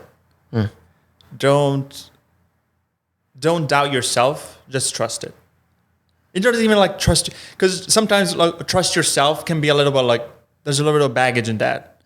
So I don't want to say trust yourself. I just will say trust it. Whatever it is, if it's your scene partner, if it's a situation, if it's your thoughts, trust that and commit to it. Yeah, every aspect of it. Yeah. It's like I think your teacher did for you, right? Throwing you in head first. You didn't have any choice other than to trust it, I think. Yeah. Because if you didn't, then that would have been really rough. Then I would just like stall and died on stage. Yeah. So you knew sink or swim, like you said, and that I think Charles Frank will hear that, and he actually just texted me right now and said thank you. Oh, you're welcome. Yeah, I'll let him know. All right. Well, talk to you later, Charles. All right. Well, thank you, Marco. I appreciate that. And I think that is really good advice, because I think that can be one of the more challenging hurdles to overcome, especially when you're new to improv, because at first it seems easy. Like before you go up, you're like, this can't be that hard. I'm a funny person. And then you do it and you're like, wait, for some people, of course, it clicks immediately. But I think for the majority of us, it's like at first we get up and we suck. And you got to trust that too. Just be like, okay, well, I suck, but I'm going to trust that if I continue to do this and keep trying, giving my best effort, that I'll be able to turn things around eventually. Yeah. And from just trust it, there's so much of that to unpack into so many things. So like that's why I asked, how much time do I have? Because it's you can write essays and essays on what that means. Yeah. I do want to add something that my Italian teacher taught me, which he didn't he did explain rules or like have like conversation about improv and stuff, but not that many, but one of the ones that stuck out to me. So the things that we humans know or they just are, and in relation to our humans, fall into 4 categories. The things that we know, like speaking English, we know that we speak English. The things that we know that we don't know, like we know that we don't speak German. That's true. Yeah. Then the things that we don't know, which is very great because you can't address it because you can't define it. Because as soon as you address one part of this, then it moves into the shifts. Yeah. And then the last one is the things that you don't know that you know. The things that you know, but you're not aware of it, you knowing them. And he said, I don't know if this is universally true, but he said that of these 4 groups, the last one is the biggest one. You don't know how many things you know. Like none of us are aware of how much we actually have collected in our brains, because we don't access it all the time. Yeah. But it's there. You could be thrown in a scene trying to be and somebody like labels you as a pig farmer or whatever. Of course, you don't know pig farming perfectly, but you would be able to embody that pretty good. Yeah, probably be able to good a job general with it. Sense. Yeah. Even and 5 seconds before that, you would not have known you could have done like a good pig farmer. Absolutely not. Yeah. So of those 4 things, the things that you don't know that you know is the biggest one. Like that's like trust in that. Yeah, and that's going to come through in improv, because at some point your brain's going to make a connection, right, that you didn't even know, and you're just going to do it, whatever that is, whether you're a pig farmer or like a surgeon, you know, because most of us are not pig farmers or surgeons. Yeah. It's like most of us don't fall in either of those categories. Yeah. Most people I know aren't either of those things. So I don't know about you. But I do not know don't know any people who do those jobs. Yeah, same. Oh, yeah, there you go. But I think if either of us were in an improv scene, we would believe it. We'd be able to pull it off. Yeah. And I think that might be universally true. Yeah. I mean, probably if we're being real, probably the things that we don't know is probably bigger. But, of course. Let's not say that. Nah. We're going to focus on what we know. Yeah. What we don't know, but we know. But we know. Yeah. I think that's a really good lesson. Mm-hmm. So thank you for sharing that. And that's, it's a good way to we humans love categories, and that's a great way to break it all down because it's just, you're like, that's true. That's true. Mm-hmm. That's true. That's true. Yep. All four. And I can't disagree. All right, Marco. Well, thank you for sharing this improv wisdom, your journey, your advice to Charles Frank, our young improviser who's now singing at home. Is Charles Frank a real person? No, maybe. I mean, to me, he is, but to no one else. Okay. I was like, wait, is it like a real FTP or just join in? What's happening? No. Oh, I wouldn't do that. I feel that would be mean. We had Timmy Buckingface on a couple weeks ago. Oh, okay. That was another new improviser. He actually dropped out of the studio though. Oh no. He got a bad advice? Yeah, no. It was? No, Jamie gave great advice. Okay. All right. You ready to get into some games? Let's do it. All right, let's do some improv. So you are not going to believe this. Am I? What's one game that we talked about a little bit earlier? Before starting? No. During this episode, you brought it up. Oh. I want to see if you remember. And if you don't, I'm going to remind you. I forgot. Correspondence. I correspond. Oh. I think there was a part of my brain, because I do different games on every episode so far. Like, just trying keeping it fresh, and that can sometimes be a challenge, adapting things for a podcast format. But I think there's a part of my brain that associates you with this game because I know I've seen you do it before, and I've enjoyed your performances. So thank you. This game is Correspondence. In this game, Marco is the customer. I am the business owner, and we are corresponding about a recent interaction or exchange of goods and or services we just had here at my tooth store. Tooth store? At the tooth store. Okay. All right. And then, we'll play the scene, and I'll block us out when I think we're done. Okay, let's try it out. Is it? What's the name of the store? It's going to be a Tim's Tooth Store. Tim's Tooth Store. Tim's Tooth Store. TTS. Whatever. Yep, TTS. Okay.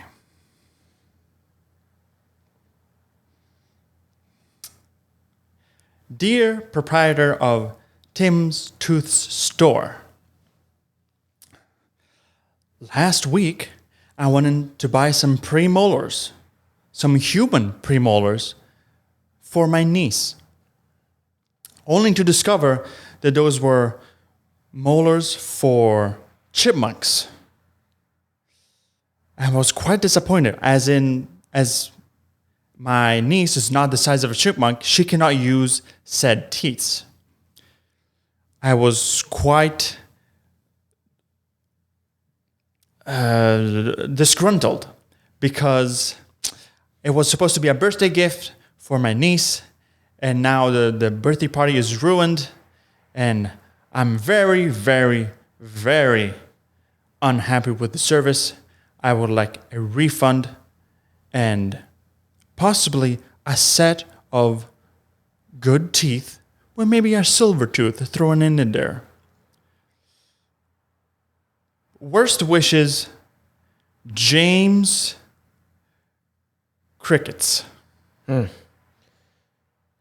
Worst wishes? Oh, another dissatisfied customer.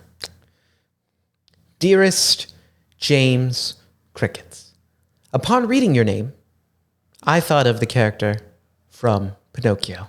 Yes, the young Jiminy Cricket.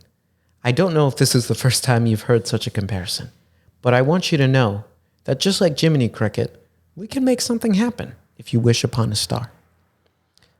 I'm sorry to hear about your poor experience at Tim's Tooth Store. I, Tim Jr., make it my personal pride and joy to uphold my father's legacy. I do have to share that due to recent economic hardships, we have had to cut back on our sales of human premolars and focus on substituting animal premolars in their stead. Inflation is bad, and we're all just trying to make it work. So here's what I'd like to offer you. I have no silver teeth in stock, and in fact, only carry animal teeth these days. But I will offer you 2 great white shark teeth for your niece. I very much would like her to have a happy birthday. Signed, Tim Jr., trying his best. Tim, I'm so sorry for your loss. I didn't understand that it was Tim Jr. that I was speaking to. I remember your father very well. We were quite good friends. It is quite serendipitous that you're offering me shark tooths because we spent many days sailing at sea and wondering what would life would be under the sea. I will accept your gracious gift of your shark tooth, and maybe this will be a learning lesson for you. Maybe one day you'll learn to be a man. Signed, James Crickets.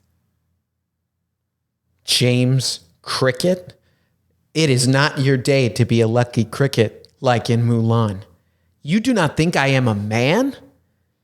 I took over my father's business after he died from tooth decay. Yeah, that's right. I had the courage to continue on in the teeth business, even though that's what killed my father, Tim Sr. This attack upon my family, upon my legacy, and upon my manlyhood will not be tolerated. I will instead send you 2 cat teeth. Signed, Tim Jr., a real man. Cat teeth? Cat teeth? But cats don't even know how to play jazz. Damn it, I'm also allergic. This will be my downfall. Please don't do it. I beg you. P.S. Your father died of tooth decay? That seems kind of ironic for a tooth store. ... Send. Believe me, Cricket, the irony is noticed. However, I also appreciate your reference to the Aristocats, but that's besides the point. From this day forward, none shall question my manlyhood. I am the manliest tooth man there is. And I want you to come down to the store and I'll show you how much of a man I am. Oh, you wanna go? Let's go. I'll bring all my porcupine teeth fists and I'll show you how you will be a man. That is disgusting. You collect animal parts other than teeth. I cannot wait to add your incisors to my tooth necklace. Bring it. Cricket. That pause behind Cricket, it was quite unnerving. I see you're a master of crafting the letter. A truce shall be enacted, for this fight can only be ended with a Parthian victory. Farewell, young Tim. May the tooth fairy be kind on you.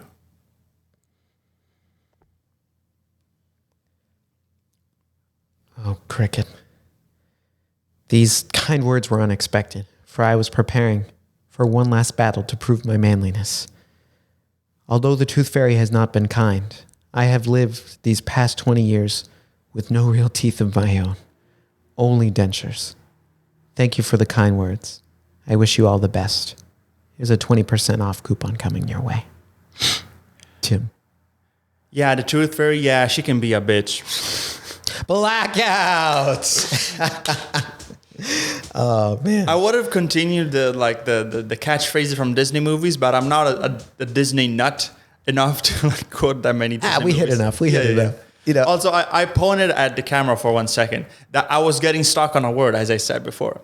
I couldn't find the word, and it's like, see, this was happening, and I got through it, but there was that pause of like, I know that word exists, but I can't find it. I don't think I was thinking of disgruntled, which is what I said, but it was something akin to that. Something similar. Yeah. Well, I think that works anyway when writing something. We often pause and think like, because you're being calculated with what you're saying, especially in this, because it's like, wait, do I go along with them or do I want to hurt them? Yeah. So it plays. Yeah. Also, I wasn't saying, I wanted to call you, I also paused just before crickets. I eventually called you James Crickets, but I wanted to call you James.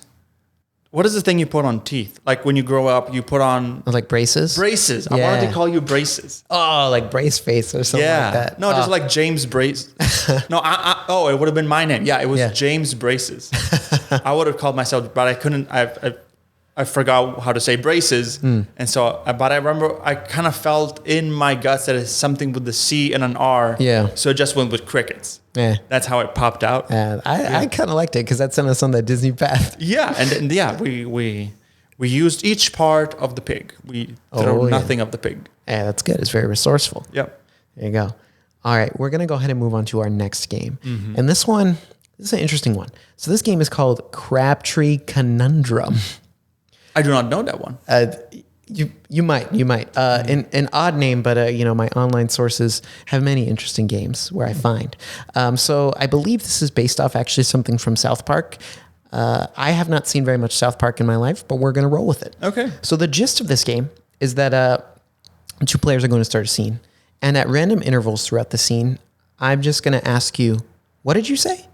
And it's going to be your job to take whatever line you just said and think of a line that rhymes it instead. So for example, if you said, Christine, I think you are as sick as a dog. And I would say, what did you say? You'd say, I think we should really go for a jog.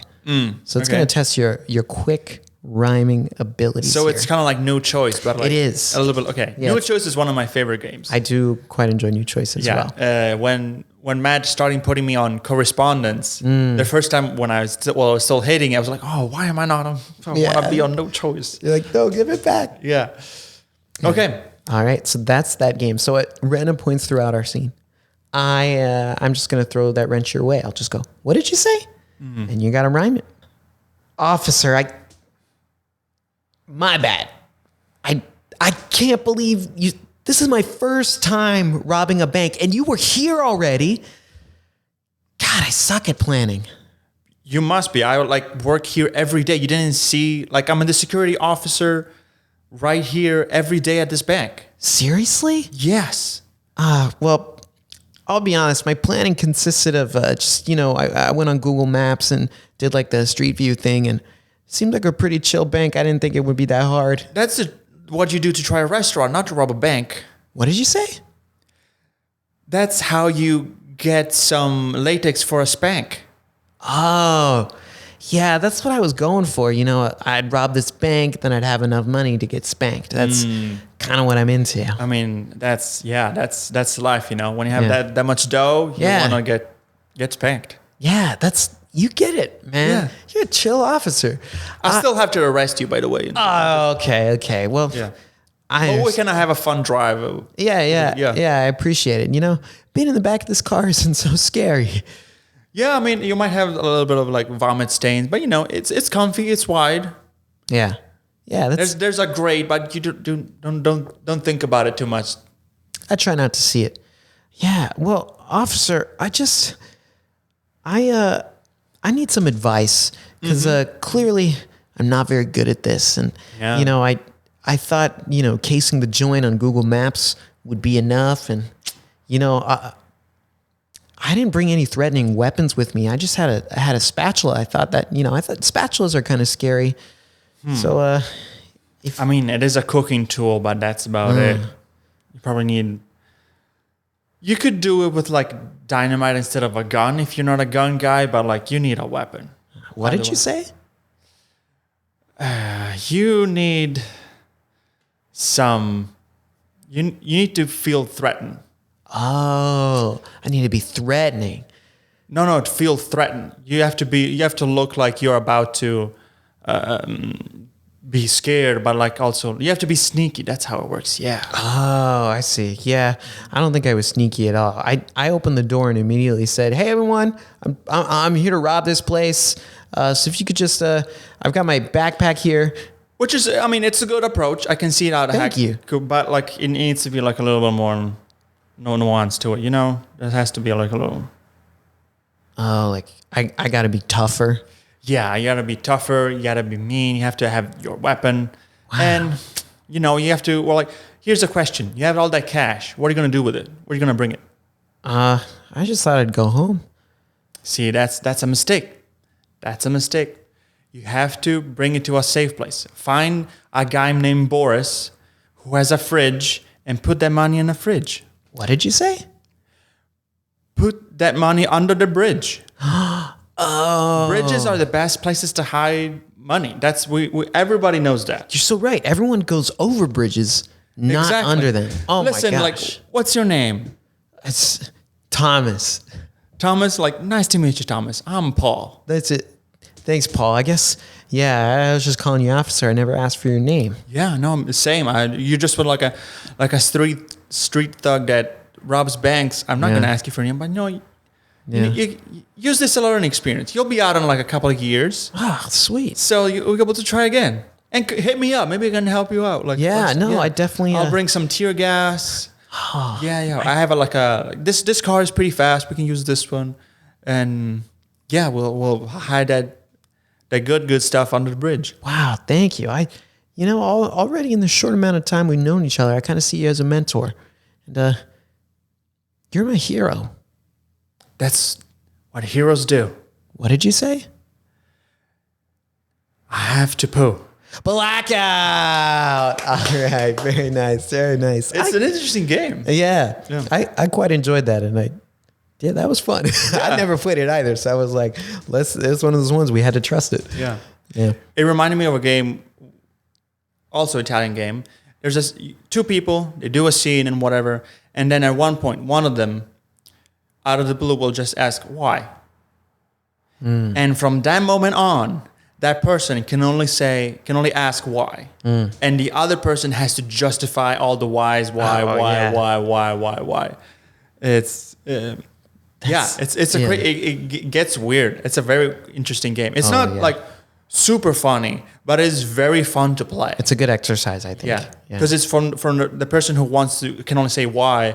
They have to like how many ways I can say why or can just pronounce why and be engaged with listening. And the other person has the game of how do I keep answering, and it eventually blacks out into something interesting. But yeah. It's a very cool game, and this was kind of like That's like, I think that is like talking to a little kid, right? I think I've literally had that moment with a little kid where they're just like, why, and it's like, oh my gosh, and you just have to keep going to like you don't win, but you have to do your best to try and answer that question. So it's just great practice for being a parent, I guess. Yeah, just practice your improv on kids. That's the thing. There you go. So all you teachers out there, get your improv reps in every day. Every day. See, I used to be a teacher. I was a middle school teacher, so I remember. I had a lot of those opportunities. But I couldn't handle it, so I got out. There's too many whys. I need to do that exercise more.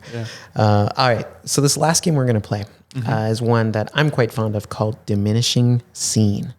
Ooh. Yeah, Diminishing Scene. So in this game, we're going to get a simple suggestion of a location, and for this first time around, we're going to have 2 minutes to perform a scene. After that 2 minutes, our timer will run out. We'll do the same scene again, but within 1 minute. Yes. Then we'll do it again within 30 seconds. Yes. Then we'll do it again within 15 seconds. Yes, I love that game. To the best of our ability. Also, I did a form of this in Italy. That was the first time I encountered it. And again, when I said about he used to throw us something and then something harder and then something harder and something harder. So this was one of the patterns that he did. Yeah. And on top of that, we don't have to do it this way. It's fine. But like the way he described it was like, do a scene in 3 minutes in which you can open your mouth and start talking. Doesn't matter how many words you say. If you say yes or a whole paragraph, it doesn't matter. But you can open your mouth to talk 3 times. Just 3 times. And then it went to do the same scene 2 minutes, you can only say 3 words. Oh my gosh. Same scene, 1 minute, 1 word. And that is a game that has a lot of hidden potential you can discover. Like a lot. We played it in the park, as I mentioned with some after peers in the park. And people were very shy. They play very quiet, not speaking scenes.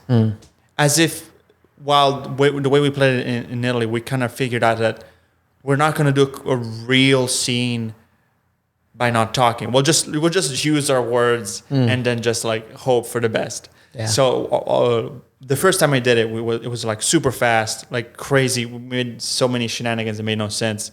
And then afterwards, to someone who doesn't know what that scene can do, they all treated it. Me too. It was hard to do something different when everyone was doing the same way. It was hard to make a fast scene because everyone was trying to like pace it out and like use their words very calculated way. Yeah. I gotta write that down because that's an evolution of this one. Yeah.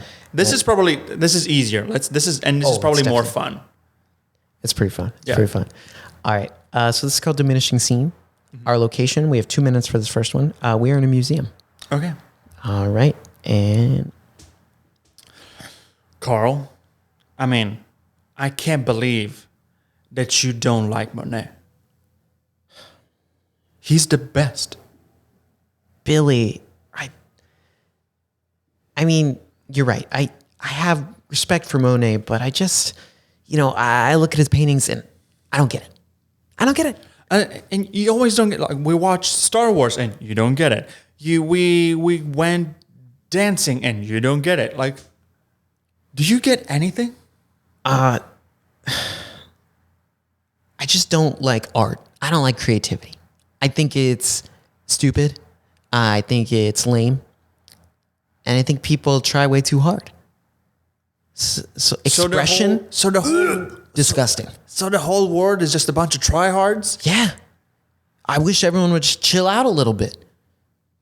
It's like, George Lucas, why'd you write so many movies? I'm sick of it. Monet, didn't she get bored? It's like, come on, people, just like chill, man. This feels like you're not the person that I met 2 years ago. You've changed. You're not the same Carl. Maybe it's time we call it quits. Billy, look, I know we've made it our goal to travel to all these different museums and exhibits all over the country. And, I did enjoy it for a time at first, but I realized, at some point, there's a Picasso, Van Gogh, all these different painters. It's just color on canvas, and I'm like, why are we all trying so hard for this? It just all kind of sucked. Blackout. All right, so that's our 2 minute scene. So we are now going to do the same scene in 1 minute. Here we go. Yeah. Carl, I can't believe that you don't like Monet. Billy, I think Monet kind of sucks. What? He's one of the best. He wasn't one of the greatest ones. I guess, but I look around and I just think he's trying too hard. I mean, we watched Star Wars. You think they were trying too hard. We went dancing and saying everyone was trying too hard. But is there something that you enjoy? No, I think everyone just needs to chill out a little bit. I think self-expression is a waste of time. You think that everyone is a tryhard? Yeah. I think... You're not the person that I met 2 years ago. What happened to you? Well, we made it our goal to see a bunch of museums and exhibits. And, about a year into all that, I realized it's all the same. It's just color on canvas. That's such a boring view. Maybe it's 2 years. Maybe it's time to call it quits. Billy. Okay. Blackout. All right. Very nice. Very nice. Very nice. It's such a somber scene. I'm sorry. No, I kind of like it. All right. I've been doing dramatic improv also. Hey, That's the thing. That's a whole. That's a whole podcast. Improv doesn't just have to be comedy. Coming next time. You're right. That is a whole other episode. All right. Diminishing scene. We have 30 seconds. 30 seconds. Carl Monet, what's the deal? Billy, Monet sucks. I don't like it. What? Don't you get it? Because he's a tryhard. It's all the same. George Lucas, a tryhard. And flamenco, that's a tryhard. Monet's like, is everyone a tryhard for you? Yes, I think self-expression is a waste of time. Since when you've been thinking like this? You weren't like this 2 years ago when I met you? About a year in, we were seeing all these museums. We made it our goal, and I realized it's all the same. Just color on canvas. Blackout. Ooh. That was so tight. Yeah, that was tight. That felt good. So here's what the takeaway of this game. You should do scenes always. That's not true, but like a good rule will be like, try to do it as if we did it in the last 30 seconds one. Do a scene like that. Your scenes can be a lot tighter than you think. Yeah. And it's, like you said, I think this exercise can teach that because you're like, wait, I'm still hitting all the same beats, but I'm cutting out all the fluff. Exactly. And it just makes your scenes more go, go, go. Yeah. And more exciting and more interesting. Yeah. And of course, not every scene has to be like that. That's why I said like, it's not fully true. It's like, it's a tool. Like you have to. Yeah. But it can help. Yeah. It's a direction of potential. I have 3 minutes. A scene could be 3 minutes of that, or could be the first 3 minutes, which was way longer and way more boring. Yeah. And I think part of that too, we're in a podcast, so it's like the space work thing. It's like that's the space work is what it is. We're missing out on part of like one facet is that we're sitting in chairs. Also doing scenes sitting down versus standing up, such a huge difference. Yep. And I think pacing helps with scenes where you are sitting down when it's this constraint, right? We're moving quick. Mm-hmm. Makes a heck of a difference. All right. You ready? What's happening? Oh, we have 15 seconds. Oh, the 15 seconds. Oh, yeah. We're doing one more. Okay. Let's go. Yeah, we're doing 15 seconds. Do like 3, 2, 1. 3, 2, 1. Carl, Monet, what's the deal? Monet sucks. Self-expression sucks. What? You weren't like this 2 years ago? You know what? It's all a waste of time. And I realized about a year in, I know it was our goal, but all paintings are just color on canvas. We need to call it quits. We're not a thing anymore. Blackout. Yes. Tight. Oh, that was fantastic. I love that game because like the last like 3 that you do, like you really notice like there's a moment there where you're like, oh yeah, we're kind of going, oh, I got to pick it up. And then it's a pretty electric game. And it's fun to condense all this stuff. Because it's like you say a long sentence in the first one. And then because the audience knows what you said, you can just condense it or just 2 words or something. Yeah. And they will understand. And that's another level of the game, which is fun. Yeah. And I think this game too, when you are up and moving around too, like you hit those physical beats as well. Yes. Like your space work, you just do like bam, bam, bam. And like, it's such a joyous chaos to watch. Yes. So one of these days we'll have to get up on our feet and play this again. Because I would love to do that with you. Mm-hmm. Yeah, for sure. Yeah. All right, Marco. Any last words you want to leave us with before we conclude this week's episode? Last words. Last words. The final words you'll ever say. No. Be comfortable with yourself sucking. Embrace the suck. Yeah, because otherwise you're just not gonna get better. Because you're either gonna like, you're not gonna accept yourself being not as good as you want you to be, and then you just drop, or you just don't try as hard. So be comfortable with you making yourself, oh no, that was bad. Because then like you learn, you start trusting yourself and whatnot. Amazing. I love it. That's from Harmon. I forgot his first name. The guy who created Rick and Morty. Dan Harmon. Yeah, Yes. Community, Rick and Morty. Oh, so much stuff. I got that from him. He literally said, you have to learn to make yourself suck. Yeah. Before you find any success, you got to suck first. Yeah. And be cool with it. Well, when you start something, you're gonna suck anyway, no regardless. But you have to be comfortable with you sucking. Otherwise, because if you look at, this guy's my favorite director or whatever, if you hold yourself to that standard, you're not gonna get there. Yeah. You have to do something terrible and just keep working on it, and you'll eventually get to your trust the process. Yeah. Because even your favorite director, they went through that same thing. Yep. Amazing. Thank you, Marco. Well, thank you. Thank you, Marco, for joining us this week on Improv for the podcast. And as always, thank you for tuning in. We'll be back with another episode next week. And, if you feel so inclined, please leave us a review on iTunes. Rate us on Spotify. We want to hear from you, the listeners at home. But until then, we'll see you next time. Improv for the podcast was created by Matt Moore and Michael Lee Evans. Edited and produced by Michael Lee Evans. And finally, presented by Improv for the People. Interested in more IFTP? You can visit us at improvforthepeople.com or on our socials, such as Instagram, TikTok, Twitter, and YouTube. Remember, new episodes are released weekly. Thank you for listening. We'll see you next time.